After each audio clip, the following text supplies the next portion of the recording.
Hello friends, good morning. કેમ છો બધા? મજામાં?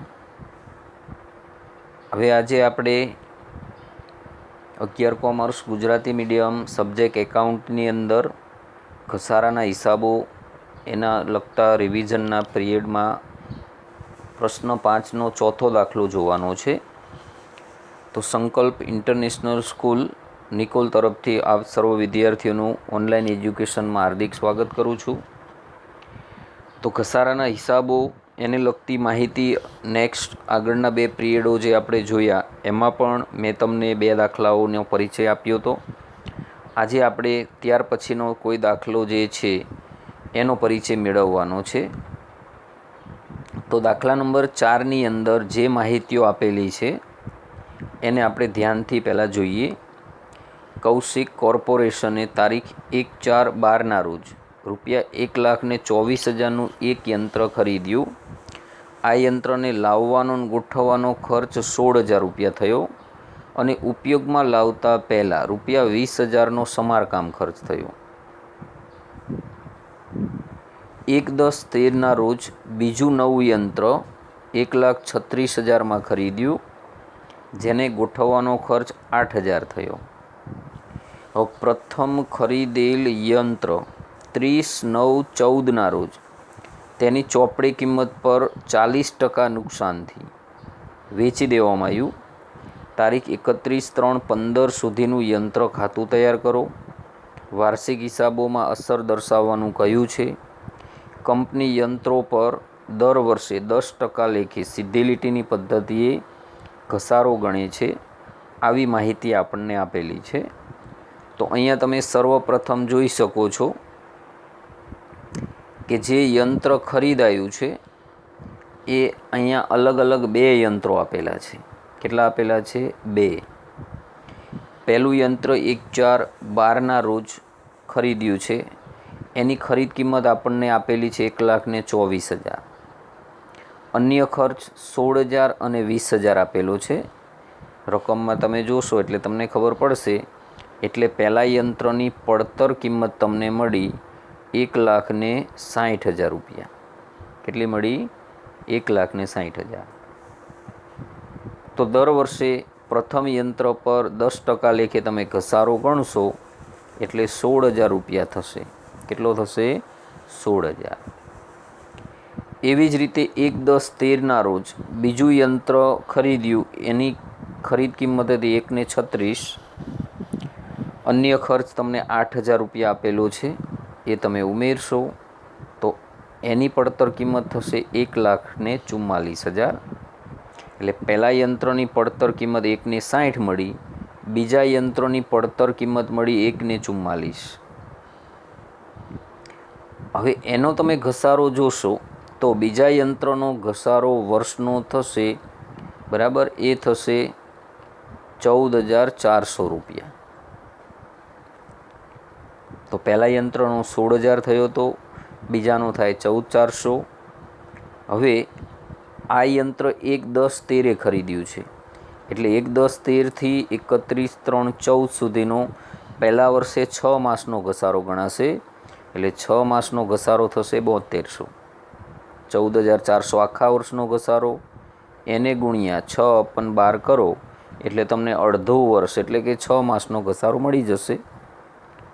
હવે આપણે પ્રથમ યંત્ર છે એની ગણતરી કરીએ. તો પ્રથમ યંત્ર ક્યારે ખરીદાયું? તો કે તારીખ 1/4/12ના રોજ. એની પડતર કિંમત મળી હતી આપણને 1,60,000. પહેલું વર્ષ પૂરું થાય 31/3/13 એટલે પ્રથમ વર્ષનો ઘસારો ₹16,000 થાય છે. 1/4/13ના રોજ યંત્રની બાકી આપણને મળી 1,44,000. હવે બીજા વર્ષનો ઘસારો તમે જોશો તો 31/3/14 પાછો 16,000. હવે તમે બાદ કરો એટલે 1/4/14ની યંત્રની બાકી મળશે 1,28,000.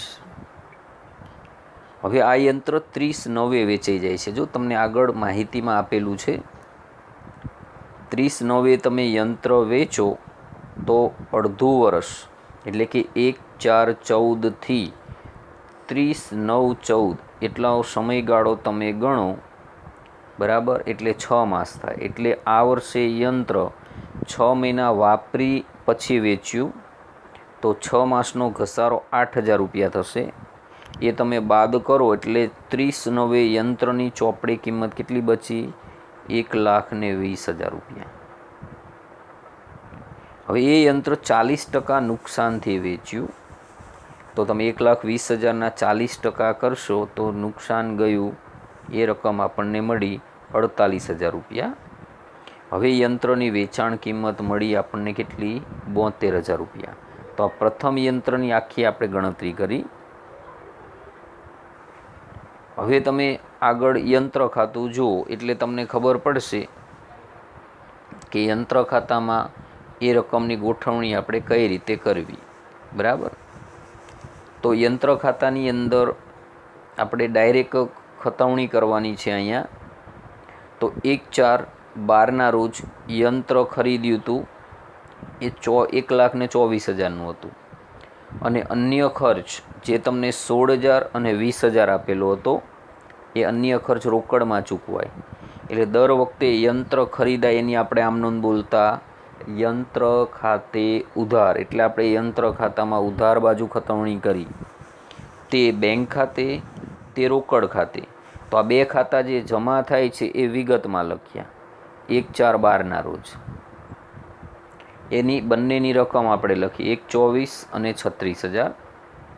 પહેલું વર્ષ 31/3/13 પૂરું થાય એટલે યંત્ર પર શું ગણવાનો આવ્યો? ઘસારો. પહેલાં યંત્રનો ઘસારો 1 વર્ષનો થયો તો 16,000 એટલે ઘસારા ખાતે આપણે લખ્યા 16,000. હવે યંત્રની બાકી તમે કાઢશો તો બાકી આગળ લઈ ગયા આપણને મળી 1,44,000. બંને બાજુનું ટોટલ 1,60,000 થયો. કારણ કે ઉધાર બાજુ વધી જાય છે એટલે પહેલાં એ મુકાય એટલો જમા લખ્યો, એમાંથી આ 16,000 રૂપિયા તમે બાદ કરો એટલે 1,44,000 બાકી આગળ લઈ ગયા પહેલાં વર્ષના અંતે મળે. હવે નવું વર્ષ શરૂ થાય 1/4/13 ત્યારે એ બાકી આગળ લાવાય. બાકી આગળ લાવ્યા 1,44,000. હવે ધ્યાન રાખવાનું 1/4/13 જે વર્ષ શરૂ થયું હોય એ 31/3/14 પૂરું થાય. પણ એ પહેલાં આપણે એક બીજું યંત્ર 1/10/13ના રોજ ખરીદીને લાવીએ છીએ. એ ખરીદ્યું હતું 1,36માં. તો જેમ ઉપરનું યંત્ર ખરીદ્યું પહેલાં વર્ષે એમ અહીંયા બીજું યંત્ર ખરીદ્યું તો બેંક ખાતે 1,36 લખાશે, અન્ય ખર્ચ રોકડ ખાતે લખાશે એ 8,000 થશે. હવે બે યંત્ર ભેગા થાય એટલે પ્રથમ યંત્રનો ઘસારો આપણે જેમ પહેલા વર્ષે 16,000 ગણ્યો હતો એ 16,000 લખાશે. બીજું યંત્ર 6 મહિના વપરાયું તો આપણે ગણતરીમાં જોયું હતું કે 7200 રૂપિયા અડધા વર્ષનો ઘસારો થયો હતો, આખા વર્ષનો 14,400 થયો હતો. એટલે બંને યંત્રનો તમે ભેગો કરો ઘસારો તો એ 23,200 રૂપિયા થયો. એ આપણે ઘસારા ખાતે લખ્યા કહેવાય. કયા ખાતે? ઘસારા ખાતે. તો ઘસારા ખાતે 23,200 લખી અને હવે તમે ઉધાર બાજુનું ટોટલ કરશો તો એ રકમ તમને મળશે 2,88,000. એટલા તમે કઈ બાજુ લખશો? જમા બાજુ. એને તમે 23,200 બાદ કરો એટલે બાકી આગળ લઈ ગયાની રકમ તમને જે મળશે એ મળશે 2,64,800 રૂપિયા. આ બીજું વર્ષ યંત્રનું પૂરું થયું. ત્રીજું વર્ષ ચાલુ થયું 1/4/14 ત્યારે આપણે બાકી આગળ લાવી દીધી અહીંયા 2,64,800. હવે ત્રીજું વર્ષ શરૂ થયું તો ત્રીજું વર્ષ જ્યારે શરૂ થાય ત્યારે ખાસ ધ્યાન રાખવાનું 1/4/14 વર્ષ શરૂ થયું, બરાબર, એ 31/3/15 પૂરું થાય. પણ એ પહેલાં 30/9 આવે છે ત્યારે આપણે પ્રથમ યંત્ર વેચાઈ જાય છે પણ 6 મહિના વાપર્યા પછી વેચ્યું એટલે આપણે 6 માસનો પ્રથમ યંત્રનો 8,000 ઘસારો ગણ્યો હતો. અહીંયા આપણે જોઈ શકીએ છીએ 8,000 રૂપિયા ઘસારા ખાતે લખવા પડે. હવે જે 8,000 બાદ કર્યા પછી જે યંત્ર વેચ્યું એની ઉપજ કિંમત મળી હતી 72,000. એ આપણે કયા ખાતે લખવી પડે? બેંક ખાતે વેચાણ કિંમત, અને જેટલું નુકસાન ગયું 48,000 રૂપિયા એ નફા નુકસાન ખાતે લખવું પડ્યું. હવે 31/3/15ના રોજ વર્ષ આખું પૂરું થાય એટલે બીજા યંત્ર પર ઘસારો આપણે આખા વર્ષનો ગણવો પડે 14,400 રૂપિયા. તો આપણે બીજા યંત્રનો ઘસારો ગણ્યો 14,400. હવે યંત્ર છે એની બાકી છેલ્લે વધી 1,22,400 રૂપિયા. તો આપણે 1/4/15 બાકી આગળ લાવી દીધી અહીંયા 1,22,400 રૂપિયા. અહીંયા અટકી જવાનું. તો હવે છેલ્લે યંત્રની બાકી કેટલી વધી? 1,22,400. તો આ રીતે બે યંત્ર હોય તો એની આખી મેં આ ગણતરી રૂપે સમજૂતી આપેલી છે એ સમજાઈ.